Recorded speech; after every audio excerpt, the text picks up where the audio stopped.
Hello everyone, welcome to the channel. My name is Kaveri Shukla और आज Sunday है तो इस वीडियो में हम लोग थोड़े से इम्पोर्टेंट क्वेश्चंस कवर करेंगे। 20 क्वेश्चंस हैं जो मोस्ट एक्सपेक्टेड एमसीक्यू क्वेश्चंस हैं जो 2025 नवंबर में के लिए इम्पोर्टेंट हैं। ठीक है, तो वो हम लोग यहाँ पे कवर करेंगे और कुछ एग्जाम स्ट्रेटजी या टॉपिक वेटेज इसका क्या है वो थोड़ा सा मैं यहाँ पे डिस्कस करूंगी।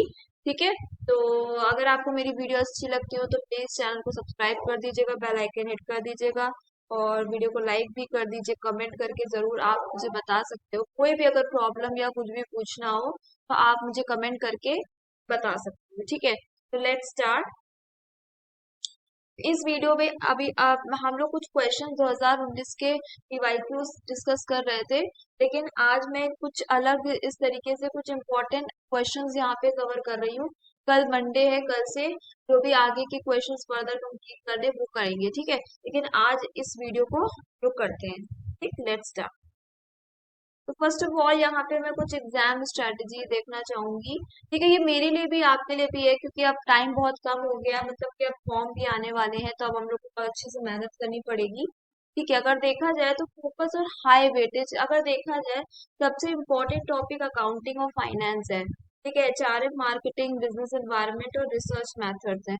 ठीक है, अकाउंटिंग एंड फाइनेंस से 25 to 30% क्वेश्चन आ जाते हैं, एचआरएम एंड मार्केटिंग से 20% question, business environment international business से 15% क्वेश्चन आ जाते हैं, रिसर्च मेथड्स एंड स्टैटिस्टिक्स से 15% क्वेश्चन आते हैं।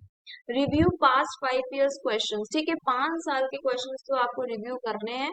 Paper for recurring patterns. ठीक है, फोकस ऑन कॉन्सेप्चुअल क्लैरिटी, मतलब आप अगर आपको कॉन्सेप्ट क्लियर है तो कोई सा भी क्वेश्चन उस टॉपिक से दे दिया जाए आप कर लोगे, इसलिए कॉन्सेप्ट क्लियर करना बहुत इंपॉर्टेंट है। And formula based question. Time allocation 1 minute पर क्वेश्चन। ठीक है, और 2 hours टोटल पेपर सेकंड के 2 घंटे होते हैं। 1 मिनट एक क्वेश्चन पे आप लगा सकते हो, 2 घंटे में आपका पेपर सेकंड होने जाना चाहिए और पेपर वन आपका 1 घंटे में हो जाना चाहिए। ठीक है, लेट्स स्टार्ट। अब चलिए यहाँ से क्वेश्चन हम लोग देख लेते हैं। तो क्वेश्चन में देखिए क्या है, विच अकाउंटिंग कौन, और ये पीडीएफ जो है आपको डिस्क्रिप्शन बॉक्स में आपको मिल जाएगी। आपको वहां पे मैंने इसको अपलोड कर दिया, आप जाकर से इसे डाउनलोड कर सकते हो। ठीक है, तो which accounting concept assumes the business will continue for a foreseeable future। ठीक है, मतलब कि जो फ्यूचर में कंटिन्यू कंटिन्यू रहेगा, ये कीवर्ड है। ठीक है, इसे समझ में आ रहा है कि ये गोइंग कंसर्न कॉन्सेप्ट से रिलेटेड है, तो आंसर क्या हो जाएगा, the going concern concept assumes continuity of business operation. चलिए सेकंड क्वेश्चन देख लेते हैं, कैपिटल स्ट्रक्चर डिसीजंस। ये पहला क्वेश्चन जो है फाइनेंस से रिलेटेड है। Capital structure decisions mainly deal with short term asset, long term financing, inventory management, pricing strategy. तो करेक्ट आंसर क्या हो जाएगा, capital structure long term financing mix से रिलेटेड है। ठीक है, चलिए क्वेश्चन नंबर थर्ड देख लेते हैं। क्वेश्चन नंबर थर्ड, मैस्लो की हायरार्की थ्योरी है, the need of for status and prestige refers to esteem needs. ठीक है, इंक्लूड रिस्पेक्ट, रिकॉग्नाइजेशन, अचीवमेंट। अब क्वेश्चन नंबर फोर देख लेते हैं। तो marketing mix is also known as 4 Ps। Marketing mix को 4 Ps भी कहा जा सकता है। The traditional marketing mix consist of 4 Ps। Product, और वो 4 Ps क्या है, प्रोडक्ट है, प्राइस है, प्लेस है, प्रमोशन है। Product, price, place, promotion. जैसे कोई हमारा जैसे ये प्रोडक्ट है, ठीक है, प्रोडक्ट है और उसी प्रोडक्ट का क्या हमने प्राइस रखा है जिससे हम इसको सेल करेंगे, और उस प्रोडक्ट को प्लेस, मतलब किस प्लेस, कहाँ पे क्या करना है, प्लेस और फिर उसका प्रमोशन हो। ठीक है, चलिए क्वेश्चन नंबर 5 देख लेते हैं। Which of the following is a non-probability sampling method? Stratified sampling, simple random sampling, cluster sampling, judgment sampling।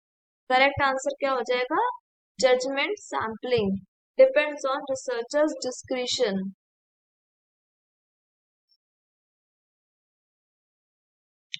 ठीक है, अब क्वेश्चन नंबर 6 देख लेते हैं। Beta, beta in CAPM measures systematic risk, unsystematic risk, market return, standard deviation. तो correct answer क्या हो जाएगा, सिस्टमैटिक रिस्क।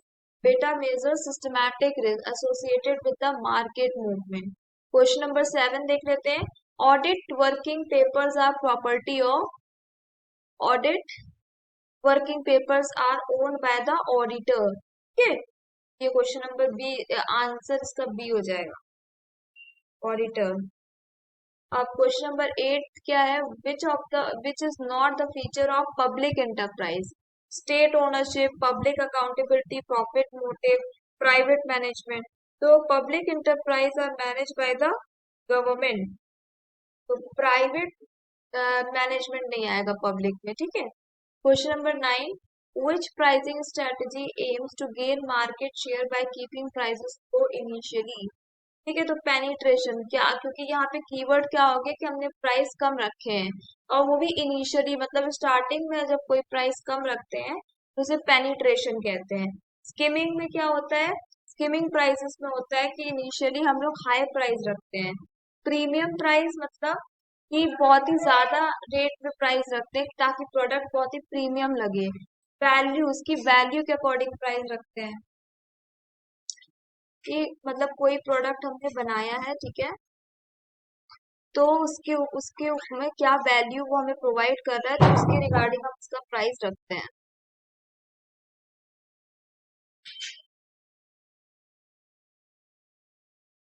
फिर क्वेश्चन नंबर 10 देखिए। Type 1 error in hypothesis testing refers to accepting true hypothesis, rejecting false hypothesis, rejecting true hypothesis, accepting false hypothesis. Rejecting true hypothesis, जो सच्ची hypothesis हमने जो बनाई उसको रिजेक्ट कर देना, टाइप 1 एरर है। और जो सही और जो गलत है उसको सही एक्सेप्ट कर लेना, ठीक है, वो टाइप 2 एरर है। तो दो तरीके की एरर होती है हाइपोथेसिस में, type 1 error, type 2 error. Which, अब क्वेश्चन नंबर 11 देख लेते हैं। Which ratio measure short term solvency, मतलब शॉर्ट टर्म सॉल्वेंसी मेजर करने के लिए कौन सा रेशियो है, डेब्ट equity ratio, current ratio, return on equity ratio, inventory turnover. तो करेक्ट आंसर हो जाएगा करंट रेशियो, इसका करेक्ट आंसर हो जाएगा।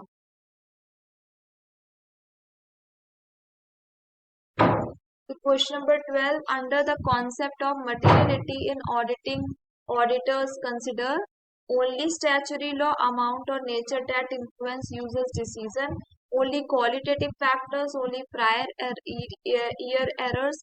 तो आंसर क्या हो जाएगा, अमाउंट और nature that influences user decisions. ठीक है, तो बी ऑप्शन हो जाएगा कि under the concept of materiality in auditing, auditors consider amount or nature that influence user decision। Question number 13, goods and service tax in India is an example of GST, is a destination based indirect tax on consumption। C।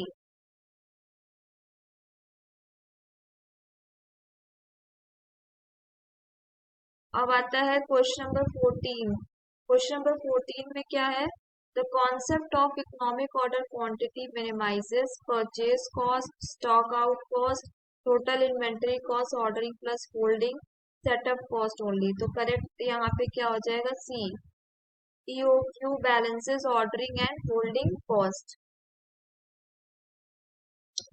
ठीक है, question number 15 देख लेते हैं। Auditors report that express unqualified opinion is also called unqualified opinion is called also clean report। ठीक है, इसे clean report भी कहते हैं।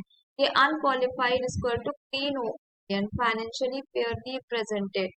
Question number 16, a sampling error can be reduced by reducing sample size, using convenience sample, increasing sample size, ignoring stratification, larger samples reduce sample error, sampling error. ठीक है, larger samples reduce sampling error, तो सी हो जाएगा increasing sample size. अब question number यहाँ पे 17 देख लेते हैं। क्वेश्चन नंबर 17 क्या कह रहा है, the primary aim of strategic human resource management is, ठीक है, तो reduce payroll cost, hire temporary staff only, align HR practices with organisational strategy, या आउटसोर्स एचआर इंटायरली। सी हो जाएगा align HR practices with organizational strategy. Question number 18 हमारा income tax से related है कि under income tax basic exemption limit applies to corporate tax payer, individual tax payer, non profit organisation, only government entities. तो individual tax pair, ठीक है। तो question number 19, the time value of money implies that future money is equal to present money. Money value is constant. The rupee today is worth more than a rupee tomorrow. Inflation has no effect. तो the rupee today is worth more than a rupee tomorrow. अब जैसे कोई person है, ठीक है, उसने किसी person को 10 रुपीज आज दिया, ठीक है, आज उसने उसको 10 रुपीज दिया, लेकिन 1 ईयर के बाद वो लौटाता है उसे वो 10 रुपीज। तो क्या उसकी उतनी वैल्यू है जो अभी प्रेजेंट में है? उसकी वैल्यू घट जाएगी। तो जो प्रेजेंट में वैल्यू है वो आगे फ्यूचर में वैल्यू घट जाती है। अब जैसे पहले के जमाने में 100 रुपीज बहुत थे, लेकिन अभी आज के टाइम में 100 रुपीज से आप बहुत कुछ भी नहीं खरीद सकते, ठीक है। मनी की वैल्यू यहाँ पे घट जाती है, ठीक है। तो जो अभी प्रेजेंट वाली वैल्यू ज्यादा होती है rather देन फ्यूचर की वैल्यू से। तो ये इसका करेक्ट आंसर हो जाएगा। अब क्वेश्चन, ये लास्ट क्वेश्चन है, question number 20, DuPont analysis decomposes ROE into, ये ऑप्शन नंबर बी करेक्ट हो जाएगा, net profit margin into total asset turnover into equity multiplier. ठीक है, net profit margin into total asset turnover into equity multiplier, इसका correct answer हो जाएगा। तो thanks, अगर आपने मेरी वीडियो यहाँ तक देखी है तो thanks for watching my video. और ऐसे ही आपको क्वेश्चंस वाली वीडियो यहाँ पे मिलती रहेगी जब तक JRF मिल जाता है। हम लोग खूब सारे क्वेश्चन जितना हो सके रेगुलर बेसिस पे अब मैं अपलोड करती रहूंगी और हम लोग प्रैक्टिस करते रहेंगे, चाहे वो न्यूमेरिकल क्वेश्चंस हो या थ्योरी क्वेश्चंस हो। पेपर 2 कोई कॉमर्स के सारे क्वेश्चंस यहाँ पे मैं अपलोड करती रहूंगी, जो जो जहां जहां से मुझे क्वेश्चंस मिल रहा है मैं उसको अपलोड करूंगी। अगर आपको मेरी वीडियो हेल्पफुल लग रही हो तो प्लीज चैनल को सब्सक्राइब कर दीजिएगा, बेल आइकन हिट कर दीजिए ताकि आपको नोटिफिकेशन मिल जाए कोई भी वीडियो मैं अपलोड करती हूँ।